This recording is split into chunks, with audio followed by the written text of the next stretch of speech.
speaking to Betty Cohen, you were telling me that you decided to come to the United To the States. United States, and that was in, well, 47, because,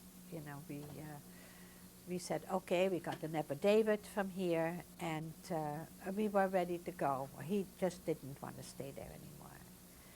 And we left. We packed all my good things, the rest we all sold. I had also gotten, when I became engaged in 40, right away my parents bought everything. You name it, I had everything, all the silver, all the linen. In fact, we had furniture made at that time already and stored it. But when we were hidden, the that we had stored it under the name of one of the accountants from the business. And they came to him, the Germans came to him, that it was stored for such a long time, 2, 3 years, didn't need it in Germany, it was bombed, and they needed the furniture. They wanted that furniture. So they took the furniture, which was, couldn't help that, of course. But all the other stuff we had hidden by a very good friend, and she had it in the chicken coop, all covered and everything. And I got everything back from her, everything.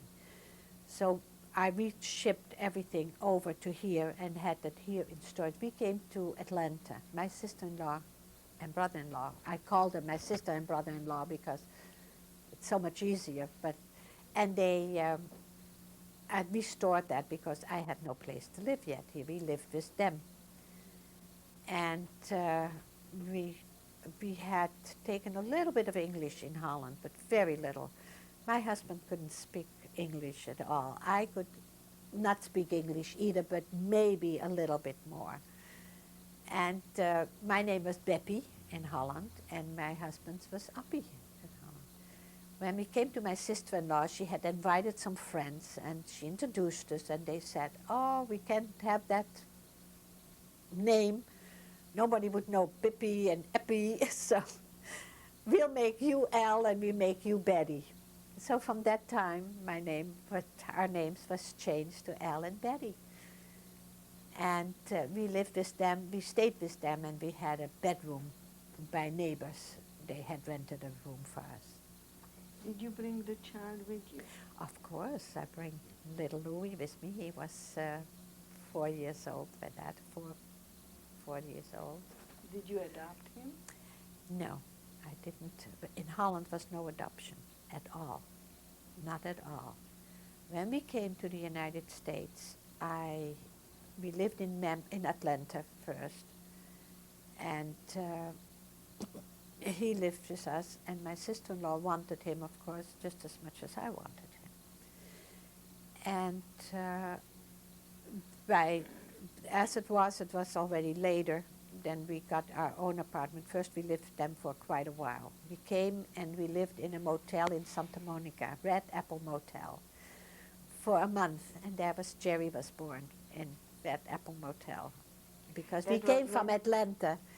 We lived a half a year in Atlanta. Then we moved to Memphis, Tennessee. My brother-in-law had a business in Atlanta, and he lost his business there, so he got work in Memphis, Tennessee. We lived there for half a year, and then we moved.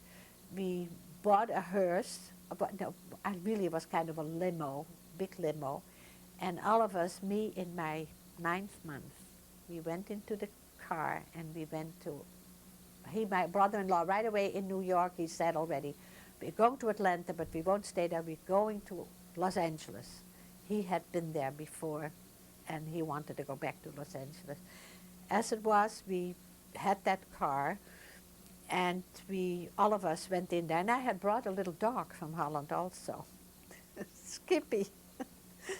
And we came with the dog, and me and my 9 months, and the 2 kids, and my brother and sister. So we were 4, 6, and the dog in that car. And we moved to Memphis, to Los Angeles from Memphis. We got stuck in the desert in Van Horn in Texas. The car broke down. We stayed there for a couple of weeks because they didn't have a part. It was a very, very small little town. And and part of my water broke there, and there was no hospital around. Everybody was so scared. They wanted to put me on a plane, but I didn't want to go on a plane. So we went to Los Angeles, and we came into Los Angeles, and we were hungry, and it was late in the afternoon. My brother-in-law said, "We're going to the beach. I wanted to show you the beach." He was from Russia, and he was just there. We went in the car, disheveled and terrible, and we went to Santa Monica to see the beach. And then that's how we came in the Red Apple Motel. We lived in the Red Apple Motel for about a month because. What happened with your pregnancy? Well, I became at June 12th. I got a baby, and we came in. It must have been the end of May when we came into April, May, June. The end of May, we came into Los Angeles, and I gave birth June 12th. So we still lived in the Red Apple Motel.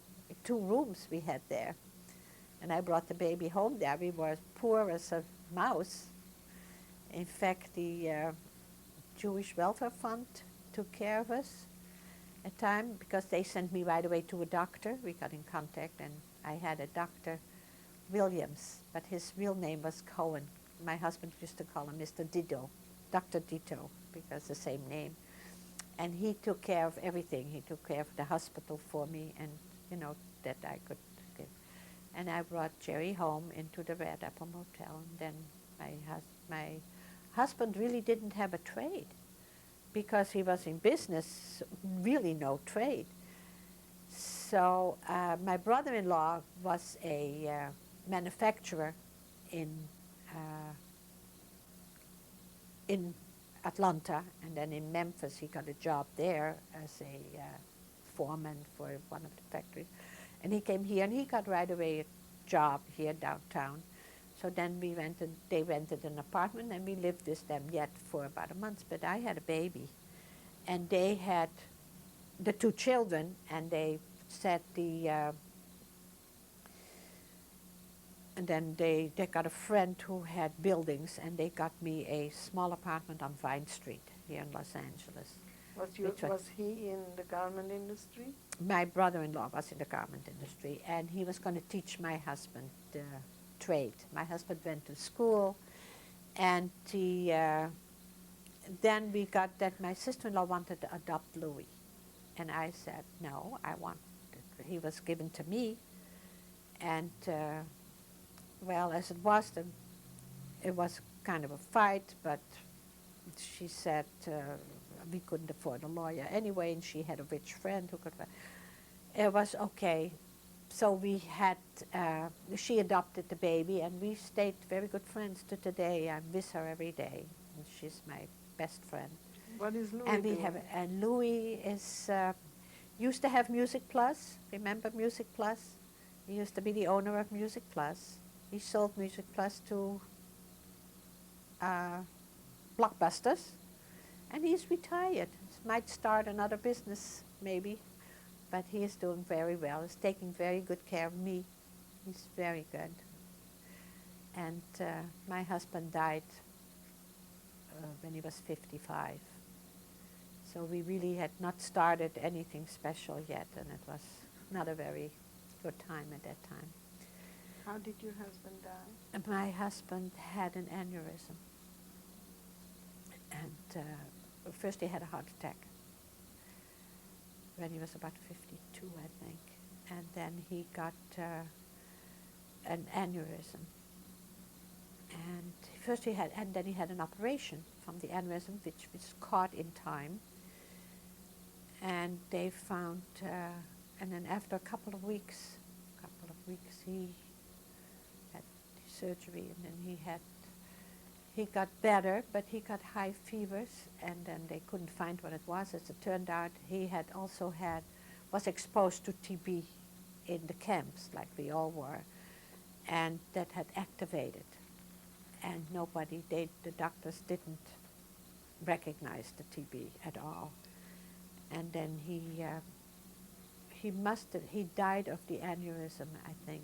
Not an aneurysm, he had the aneurysm, but he died of hemorrhaging, let's put it that way.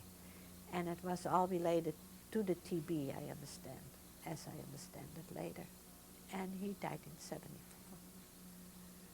So, well, that's kind of my story, I guess. And I had two wonderful children.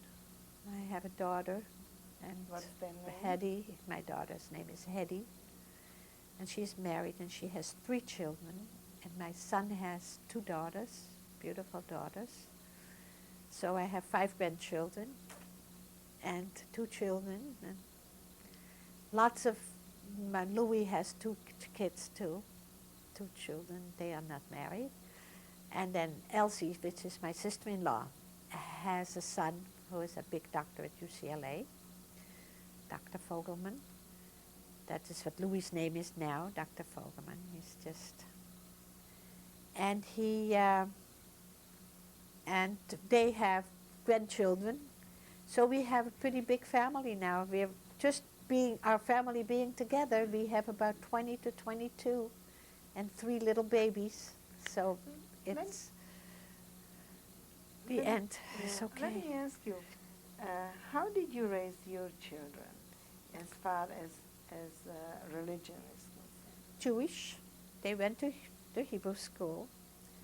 They were confirmed at Wilshire Boulevard Temple.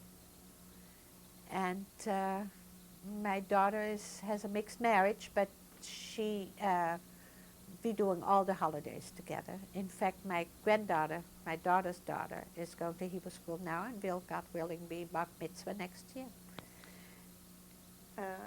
Did you tell your children about your experience during the Holocaust? We couldn't help but, because my husband was always talking about it. Always forever talking about whatever went on and whatever went through, and always about his family. That, I don't know, you can ask my son, but it was sometimes, too much even for them. Do you have any special message to your grandchildren? Well, not to forget where they came from. That's what I meant, just to keep up. And to remember us. They never, they will never know my grandchildren don't know my husband, but we talk a lot about him, so they know him through us. And how do you feel about their future as Jews growing up? Scared, a little bit. I am. Why? Well, you never know. There's so much going on that we don't know what's going to happen.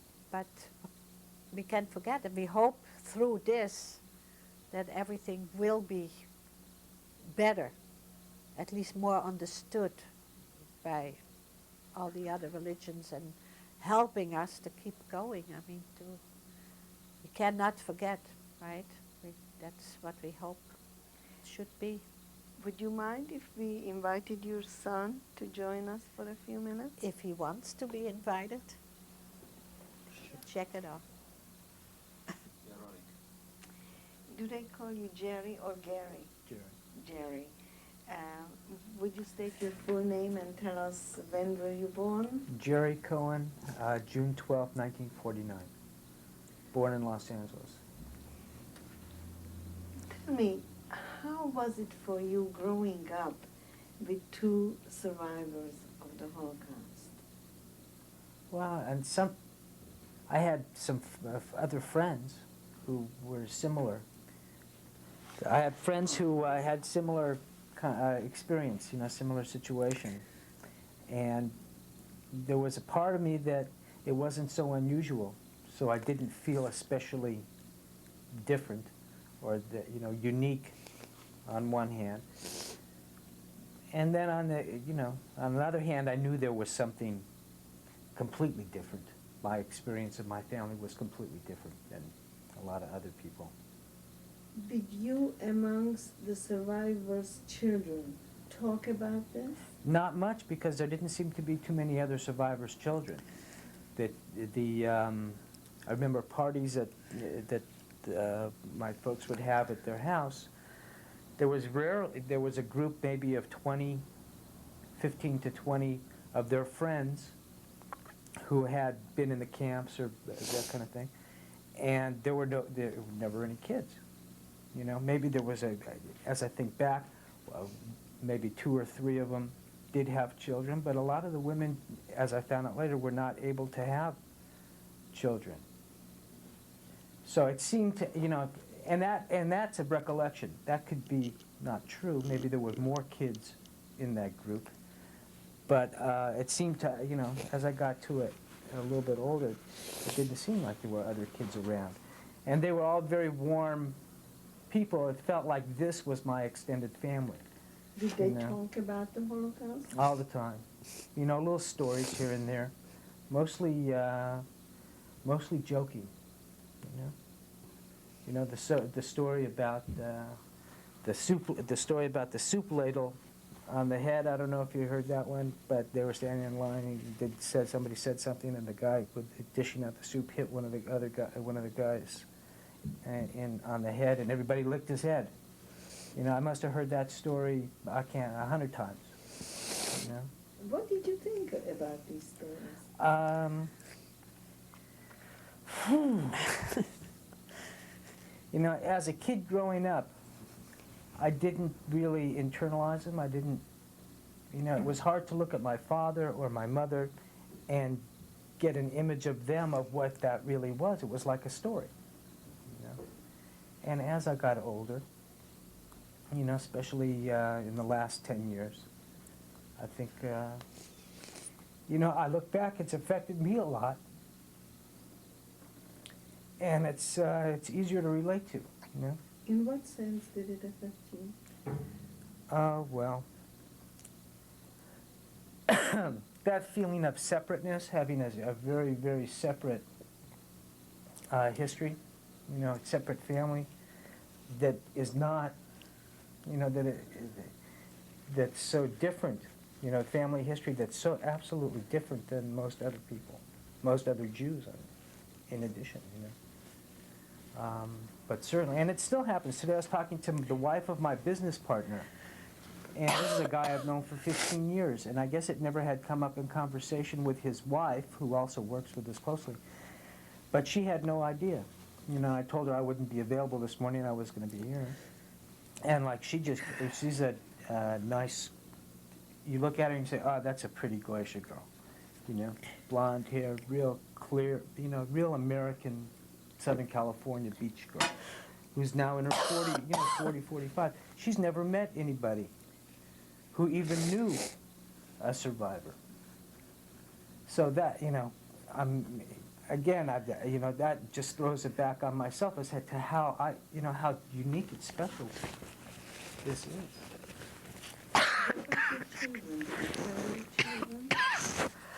Yeah, they've been exposed to the documentaries and books. Not, you know, it's not here, sit down and do this, but at a relative, you know, in teenage years kind of thing, they get, and I can see in them that it's still it's a story. They relate to it a lot better than I think I did, because maybe there's a little bit more distance. Also more information. And more information. My information, I mean, when we were kids, my dad used to tell us, you know, some of the most gruesome stories. Probably not any more gruesome than what Little Red Riding Hood is going to eat, you know, to get eaten by a wolf. But, you know, a guy, he walks into a camp, first thing he sees is Arbeit macht frei, and 5 guys hanging there from a noose. So that's the kind of story, you know, and I don't think my kids are really, you know, that hasn't been discussed really. That'll come, you know. Is there anything you would like to tell your mother which you haven't had a chance? I love you, Mom. Is there anything you would like to say to him? I'm so glad I have them. They're just wonderful, both of them. Sorry my daughter couldn't be here because she has to work. We are sorry too. And Which is- I just want to thank you Yeah. for your story. Thank you very much. You've been very It's an helpful. honor. Both of you. Thank you very much. Thank you. Okay. Now, those are my grandparents. Then Sanne Hamel and Israel Hamel in Hilversum in about 1936. Thank you. This is my father, Louis Korper, Levy, and my mother, Heintje Hamel Korper. My brother, Jacob Korper, we called him Jaap. And this is my brother Israel Korper, and my sister-in-law, Hertel Salomon Korper.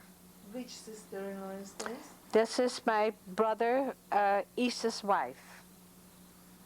Where were these pictures? They were taken in Hilversum. And they were taken in 1940 because they were pictures for our, how do you call them? Well, not a passport, but what we had to have when the Germans get identification pictures.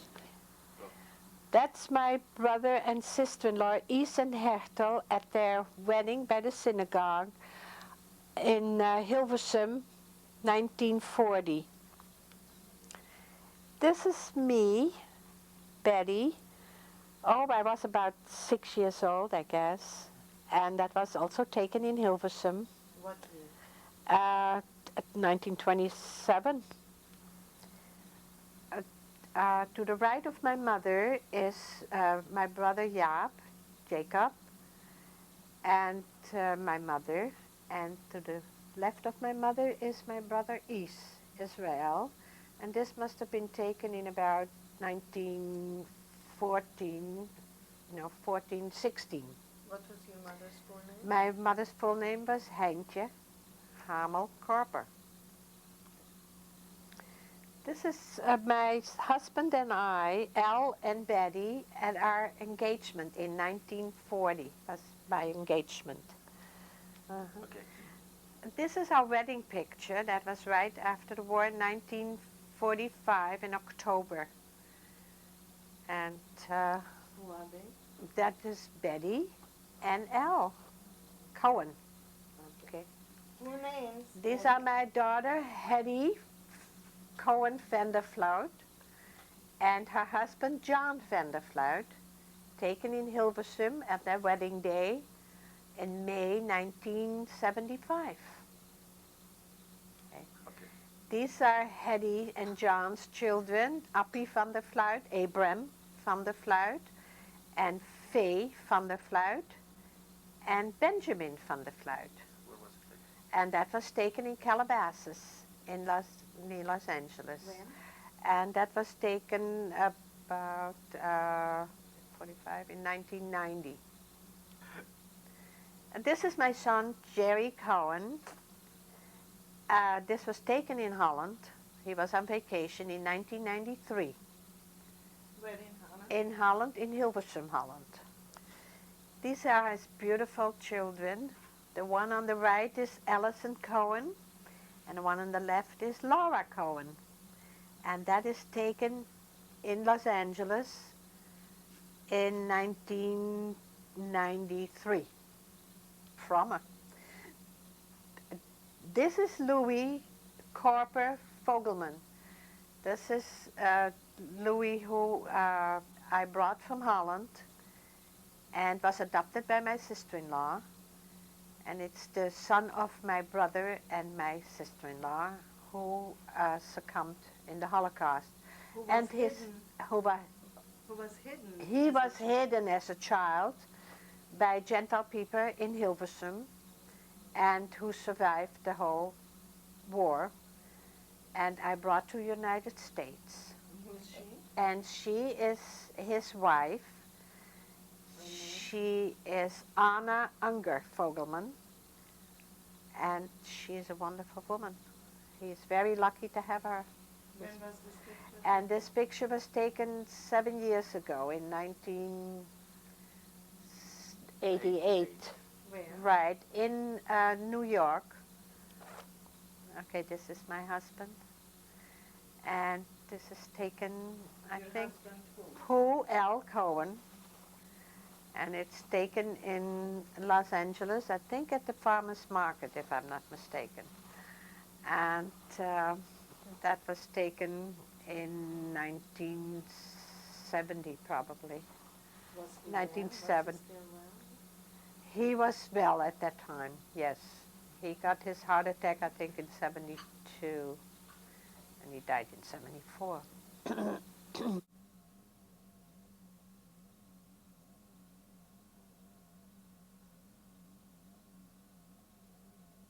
Ivor Betty Cohen. Betty, you were telling me that your husband's brother committed suicide under wires. Tell us a little bit what that meant. What were the wires? Well, that was the encasing of the camp, and there were electric wires, they were electric. So he threw himself against that. He was very depressed already, right after, in 40.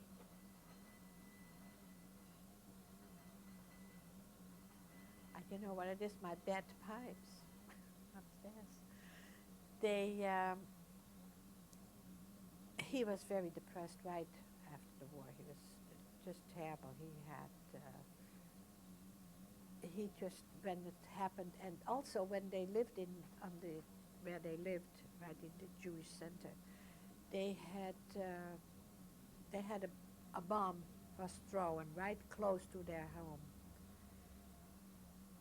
And he was very, very depressed. He was he was 19 at that time too, and well, we were hidden. He had fits of depression, very, very, for a young man, very bad. How old And was it seemed in the camp when he was with my husband that it got worse and worse, and he had to tell him to take off his hat. While he was standing on a pal, they had to take off the hat and to push him, take your hat off, because he was kind of, excuse me, he was kind of out of it already at that time. And he slept with him, holding him, because, he was scared. But of course, as it happened, that is what happened. How old was he? At that time, that was he was a year younger than I was. So he was born in 22, and that was 44. So he was, at that time, he was 22, I guess. Yeah, 21, I think. He went 21. Did you know of any other people who died under wires? No. Have you No. ever seen anybody? Well, while I was in that block, they had escaped, some prisoners had escaped. And I had just had the spritzes. It was just when I was in bed. And we had to stand on a pal because they were going to be hanged. And everybody had to watch them. And they had to look, everybody had to look at, I didn't have to look, but I had to stand in front of the window so that I could see it from the window. I didn't have to stand the pal, but I had to be in the window and look at the people being hanged who were caught. Did you know what Block 11 was? No. So, after you went on this death march on January 18, you said, what happened then? Then we came to Ravensbrück, like I was saying, and we stayed there for a month and a half probably. After that, we went again for a walk, and again in those coal cars we had to go. And then we went to that other block, which was, I think, Malkov. Was it Malkov? Was it Malkov, right? And and there we stayed, and that was a small camp, very, very small, because the Russians came closer and closer. You heard every day, you heard the bombing or the shooting, whatever it was. And we stayed there. There was no food. That was the worst of all. I mean, there was no food any place, but that was really the worst because there was no food altogether. We got one little shushel of something once a day. We could be walking around. There was no work to be done. There was really nothing to do there. And we could be outside, and there was grass on the floor. It was nice grass, and we used to eat the grass also because we were hungry. That was a terrible thing. There was nothing there. Was it already in Ravensbrück or only when you got? No, that was out of Ravensbrück. That was the Far last. No, that was the last camp we were in. And there was a bell, and there was nothing because we slept just on the bare grounds there. There was absolutely nothing there, nothing at all. And we had one girl with us, and she got sick. They put her in a little shack, which they called the Krankenbau, but it was just nothing. If I see it in front of me, it was so small. And they had when we left, we had to leave there too. It was in May. I think it was liberated May 5th.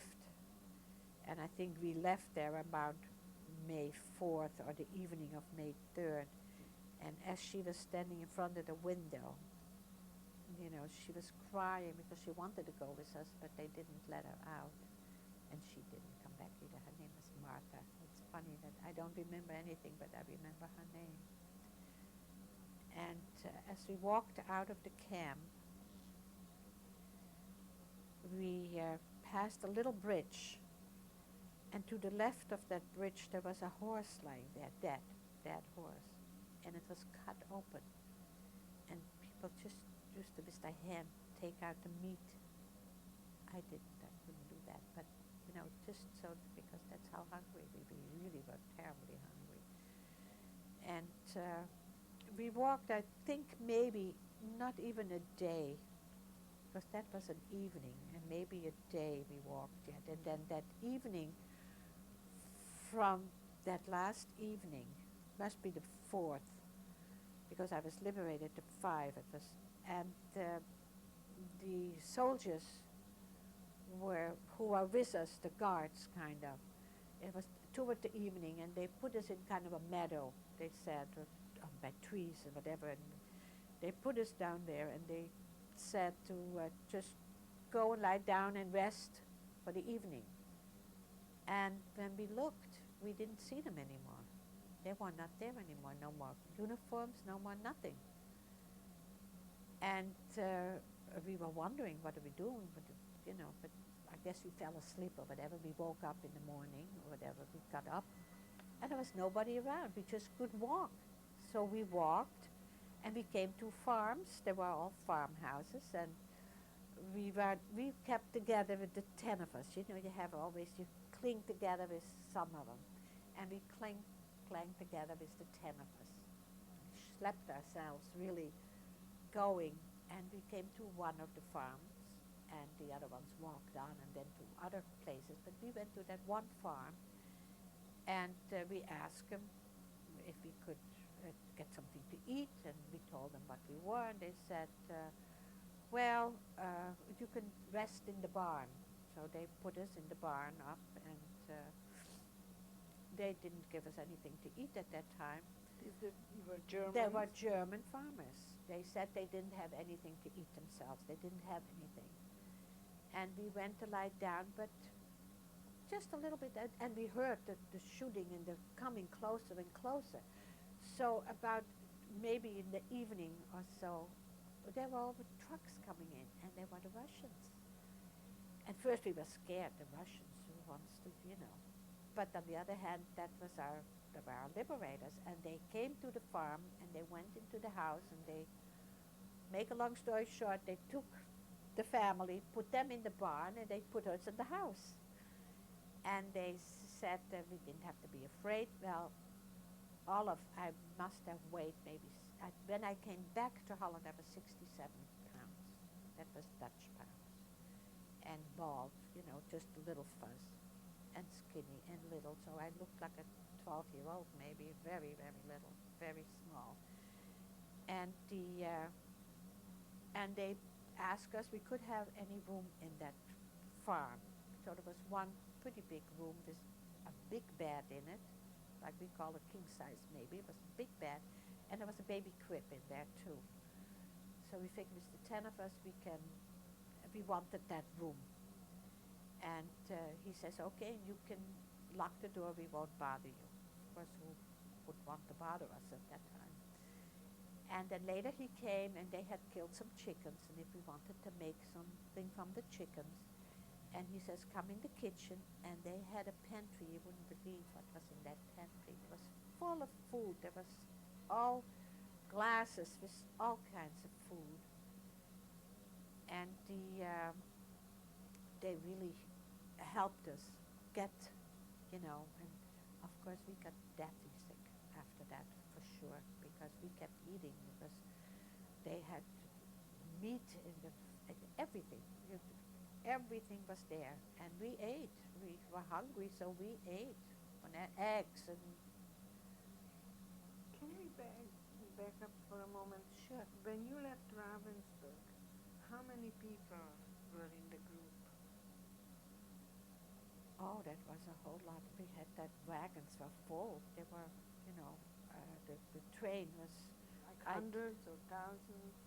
Hundreds, I would say, because that was a very small, as I remember, let me put it that way, and my memory isn't that, but it was pretty small, so it couldn't have been thousands.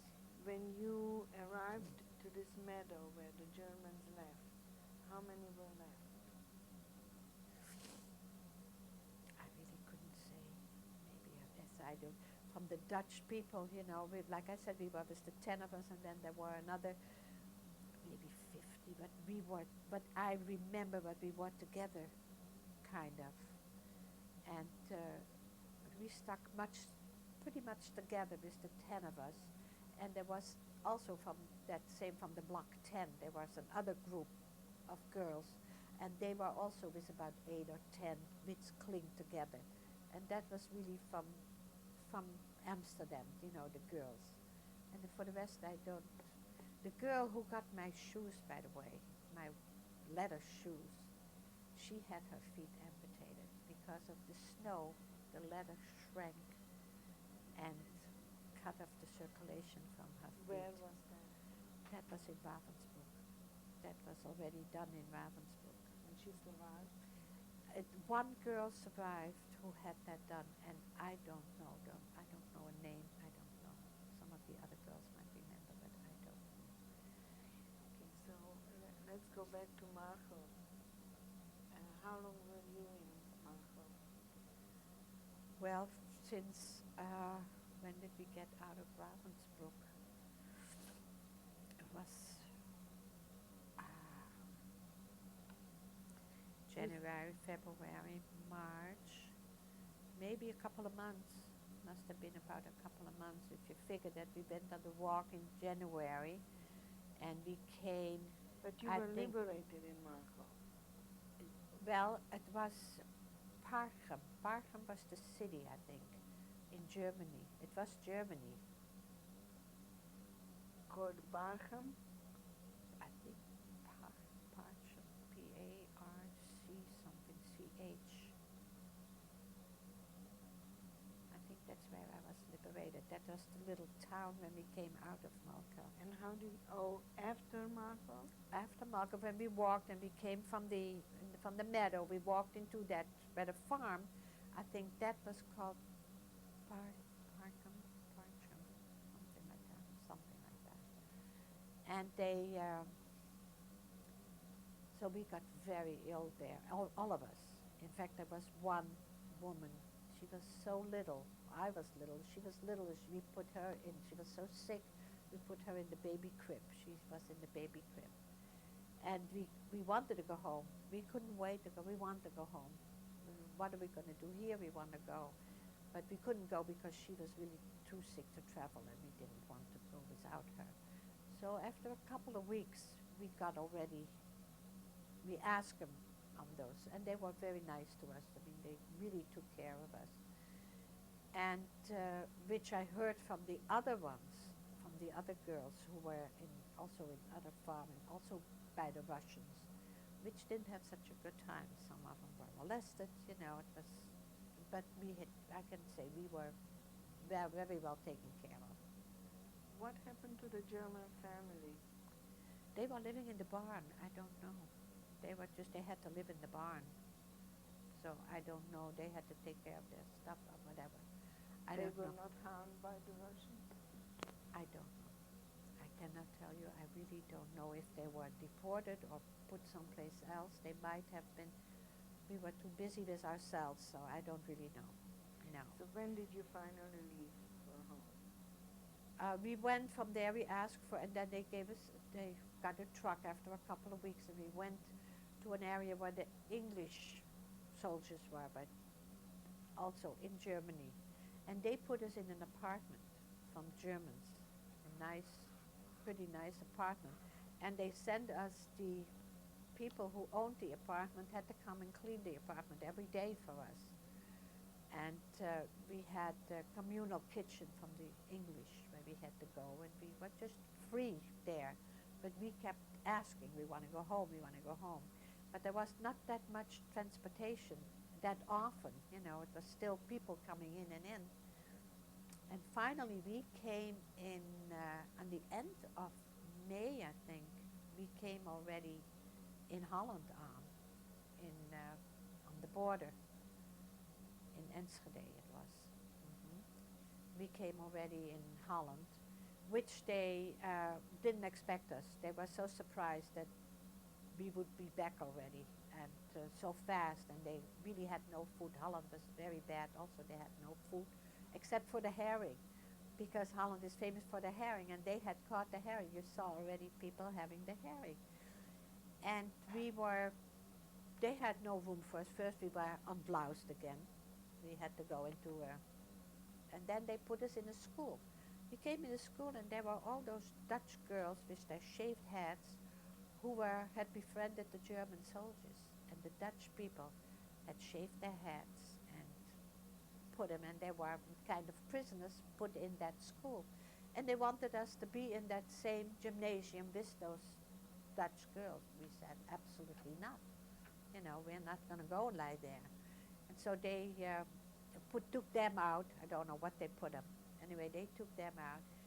And of course, some Jewish people came back already to Enschede from hiding, and they came back and they lived there, and they had already a Jewish organization. And they came to visit us to find out who was back and what is your name and where did you come from. And one of the ladies said, well, where were you living? I said, well, in Hilversum. And she says, oh, I have a cousin in Hilversum. I said, oh, she says, well, his name is De Leeuw. I said, well, could it be Sully De Leeuw? She says, yeah. I said, well, he's married to my cousin. That's my cousin. She says, oh, well, you shouldn't stay here. Why don't you come into my house? And I could stay with them for a while. I had to sleep in the school, but during the day they picked me up early in the morning, and they have a lot of food because the Canadians were in Holland, the Canadian Army, and they had a lot of food, so they had everything there. And I was still having the dysentery and whatever. And I wanted to go home so bad. And then the organization, the Jewish organization, gave us a card to write to whoever you want, if you want to have it. We had said, there was some of the people who worked for the business for us, we had given that address. We said, if we have to get in contact with each other, if whoever comes back, go to Marie which is that lady there who lived in Hilversum. And I had sent a card to her that I was alive, but I didn't think anybody else would be back, and I'm in Enschede, and I don't really feel like coming home because I don't know who to find, and if I did find anybody. After a week, I got a card back. I got a, do I stop?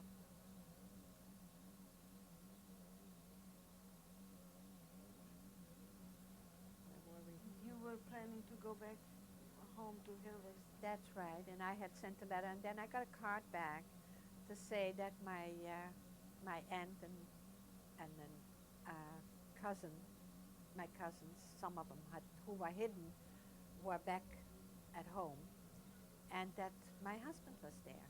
That Al had come back already. He was liberated in April in Germany, I think, and he went to Paris first and then came back also home. And that they were excited that I was alive, and so, and then I was on Spilkes. I didn't want to stay anymore. I wanted to go home. And there was no transportation going at all. And then after a couple of days or a couple of weeks, they had a bus going to Amsterdam. So whoever wanted to go to Amsterdam, I said, I have to go to Hilversum, which is on the way, really. They said, well, they cannot go and make a side trip, but I said, I'll go. I'll get off in Soest, which is where the palace of the queen is, and it's a big, it's not that far, maybe 15 miles, I don't know, to go to Hilversum. And in the meantime, I had gotten a dress from some of her friends from the family I was with in Enschede, and but they had no shoes for me, and they had no coat, because they themselves didn't have anything. So I wore my coat, which was what I had from the camp, which had a big red stripe in the back. And I had, when my feet were healed in Ravensbrück, I had gotten some of the wooden shoes with the canvas top. And I wore those. And I said, well, I'll go, and you just put me off by the street I need to go straight home. And I did, and I got off, and I had nothing to carry because I didn't have anything with me. So I just started walking, and a bicycle was coming on, and they had no rubber wheels. There was wooden tires, kind of. There was no rubber. So he stopped, and he saw, and he said where I was going. I said, I have to go to Hilversum. He says, where do you come from? He saw, of course, how I was dressed, and I explained it. And he says, well, it's not comfortable, but if you want to go and sit on the back, I'll ride you. He says, but it wouldn't be very comfortable. And me, there's no bone, there's no fat on me at all. But I said, sure, please do. And he brought me all the way to Hilversum, and he put me off. I asked him to put me off at a certain place, which used to be our butcher from years back. And he was there again, and I went in and I said, he says, oh, your Tante Fanny, my aunt, is up the Hoest, which was where they, lived at that time. He says, she's home, and her son was there. And my sister-in-law from my oldest brother, she was still in the old address. So that was right around the corner, and I walked there, and she was surprised to see me, and she was happy, and blah, blah, blah. She says, oh, let's go to the Hoest, which is also right around the corner where my aunt and my cousin were. So I walked in there. Well, you can imagine, it was, of course, a very thing. And they said, oh, and Appie, which was my husband, he just left for Bussum to one of my other cousins, which is a little town. He had gotten a bike, and he went to them for the day. She says, but don't worry, the business was open. We got the business back after the war. And the business was opened again, and they sent one of the workers on another bicycle, because there was no other transportation, to Bussum to pick up my husband. So then they came back, and it was, of course, a wonderful reunion. And then we found out, of course, that nobody was back. my husband had absolutely nobody. I had aunts and uncles. My aunt and uncle from Belgium came back, and I had everybody from Switzerland. It took a while, but I had quite a large family back, aunts and uncles and cousins. How about your brother? Nobody came back. No, my brothers were all 42 already. Both of them died there, and they were gone already right away. And I knew that, we knew that. And my husband came back and he had nobody. No family, no cousins, no aunts, no uncles, nothing. Absolutely nobody. And of course he had that big trauma what happened to his brother where he was there and sister, he knew that he wasn't there. And he just was very, very depressed. My husband was, which was understanding. I mean, I was depressed, but I had a lot of, and they took him in. I mean, he was like my husband already anyway, and everybody loved him. He was a wonderful guy. And he was taken up right away, and we went, both of us went to live with my cousin in Bussen, in the other city, because she had her home back. She got everything back, all her furniture, everything came back. When did you get married? In 45, we got married in October of 45. We couldn't get married because all his papers, my husband, all his papers were burned in Amsterdam. There must have been a fire, somebody put a fire. So we had no papers from him at all in Amsterdam. So it took a while before we could get married. So we did get married October 4th of 1945. But we lived with my cousin already, and in the meantime we got married.